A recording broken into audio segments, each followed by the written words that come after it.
Dans ce tutoriel vidéo, on va voir un effet qui est plutôt connu pour être réalisé sous Photoshop sur des photos, mais on va voir qu'on peut tout à fait le faire ici dans Shotcut sur des vidéos. Donc je vais retirer ce qu'on a fait la dernière fois. Voilà, je retourne dans mon chutier dans la liste de lecture et ici je vais avoir besoin d'ajouter en fait une vidéo.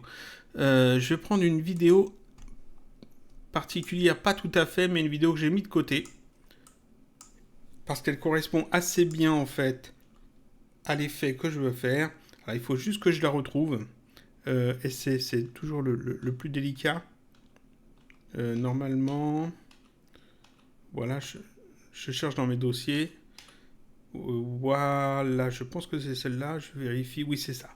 Donc j'ouvre en fait le dossier dans lequel j'ai mis tous mes fichiers en fait pour le tutoriel sur Shotcut et je vais ajouter dedans une vidéo qui s'appelle 8b.mp4. Voilà. Et que je vais ouvrir pour vous montrer à quoi ça ressemble. Voilà, c'est ça. C'est juste une ville vue de dessus. Sûrement un survol, soit avec un drone, soit avec un hélicoptère, de cette ville de manière assez lente. Et puis c'est tout. On voit pas vraiment l'horizon, on voit pas le ciel, donc c'est pour ça que cette vidéo est bien pour ce qu'on va faire. Parce que ce qu'on va faire aujourd'hui, c'est l'effet Tilt Shift. Et l'effet Tilt Shift, c'est quoi? C'est un effet qui donne un look un petit peu maquette. Un peu maquette à une image normalement, à une photo. Mais ici, ça va être sur une vidéo. Donc j'ajoute cette image dans mon chutier dans Shotcut. La voilà. Voilà, parfait. Je réajuste un petit peu mes fenêtres. Voilà. Et donc je vais l'ajouter ensuite dans ma ligne de temps. Tac. Je me remets tout au début. Parfait. On va dézoomer un peu peut-être. Voilà, histoire d'avoir tout sans avoir ici la barre de slide. Et donc voilà à quoi ça ressemble cette vidéo. Est-ce que je peux agrandir un peu ici? Non. Bon, j'ai plus de place pour agrandir. Et donc, ici, le but du truc, c'est de rendre ça un petit peu effet maquette. Donc, je vais aller dans les filtres, et puis on va ajouter, en fait, on va avoir 4 filtres à ajouter. Le premier filtre qu'on va ajouter, ça va être un filtre de saturation. Pour, justement, que les couleurs de cette vidéo, ça pourrait être une image, mais les couleurs de cette vidéo soient un peu plus flashy. C'est-à-dire que ça fasse un peu plus faux, un peu plus prononcé. Donc ici, je vais cliquer sur le petit plus, je vais dans vidéo, et je vais chercher le filtre saturation. Saturation, il est dans les S. Je pourrais prendre teinte, luminosité, saturation, mais saturation tout seul, ça suffit. Donc saturation, et je vais booster la saturation ici. Voilà, vous voyez que ici, si je mets en fait à 0, ça fait du noir et blanc. Si je mets à 100%, c'est vraiment trop exagéré. À 300%, c'est vraiment trop exagéré. Vous voyez que ça fait faux. Donc on va essayer de trouver un juste milieu. Je vais dire peut-être un truc genre 140. 140, voilà. C'est bien vif. C'est plus vif que 100. Si je retire le saturation, vous voyez que ça c'est les couleurs normales. Si je mets le saturation, on a quelque chose d'un peu plus vif. Ça fait plus, un peu plus faux, un peu plus maquette. Et c'est l'effet recherché. Donc ici, si je fais ma lecture, en fait, j'ai ça. Sauf que pour l'effet Tilt Shift, il faut en plus ajouter un effet de flou, histoire de simuler un petit peu la mise au point.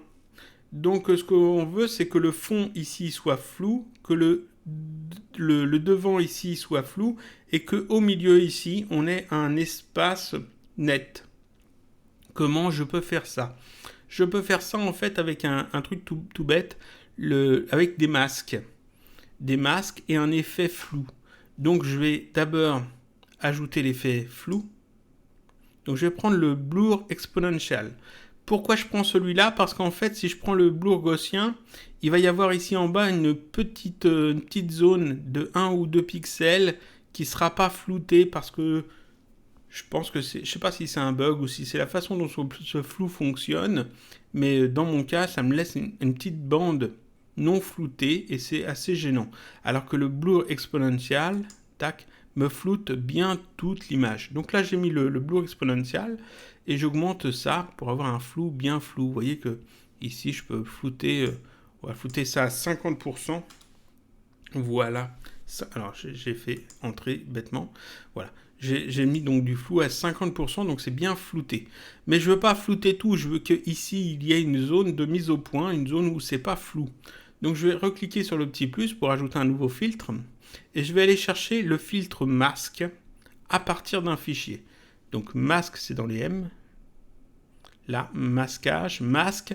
J'ai masque forme simple, masque appliqué qu'on va utiliser après, et masque à partir d'un fichier. Et c'est ça que je veux, masque à partir d'un fichier. Tac, je sélectionne ça.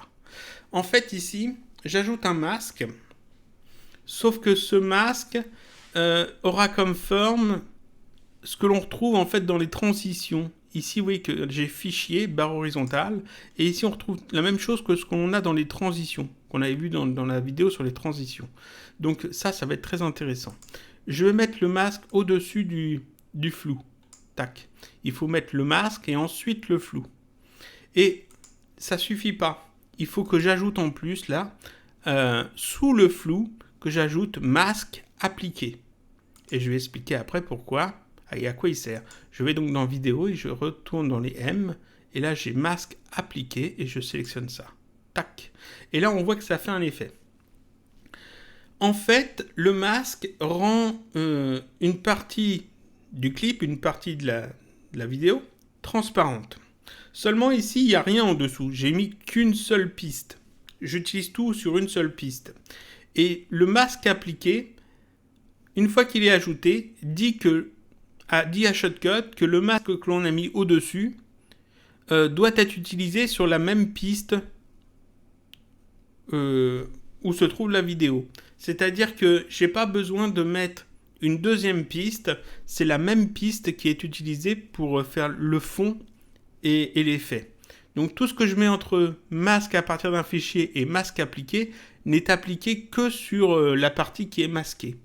Et ici, la partie qui est masquée, c'est cette partie-là. Voilà. Et celle-là, c'est celle qui est transparente. Je peux aller donc dans masque à partir d'un fichier. Et ici, dans fichier, à la place de barre horizontale, je vais aller choisir autre chose. Si je mets barre verticale, j'ai ceci. Si je mets, alors on va sélectionner, porte de grange horizontale, j'ai ceci. Et si je mets porte de grange verticale, tac, j'ai ceci. Et ça, c'est exactement ce que l'on cherche. C'est-à-dire, on a du flou au-dessus, du flou en dessous, et au milieu, ici, on a une zone nette. Ensuite, ici, dans les propriétés, alors je vais essayer de mettre ça comme ça, voilà, c'est plus clair. Et donc ici, on a notre réglage. Ici, on a inversé qui permet d'inverser l'effet. Voilà, donc ici, on a le flou que au milieu. Ça peut être intéressant sur d'autres effets. Tac. Ici, luminosité alpha. Je ne sais pas du tout à quoi ça sert. Je pense que ça a été ajouté pour d'autres choses qui seront peut-être ajoutées par la suite. Je ne sais pas. Jusqu'ici, je n'ai pas compris à quoi le alpha pouvait servir dans ce cas-là particulièrement. C'est peut-être en rapport avec le fichier qui est chargé. Je suppose que c'est ça, mais comme je n'ai pas été encore modifié ces fichiers, je ne sais pas, je ne peux pas trop en dire en fait à quoi ça correspond. Donc, je pense que ici, c'est parce que ça utilise la luminosité des images, des fichiers qui sont utilisés pour faire ces flous, et qu'on peut à la place utiliser l'alpha dans certains formats, peut-être.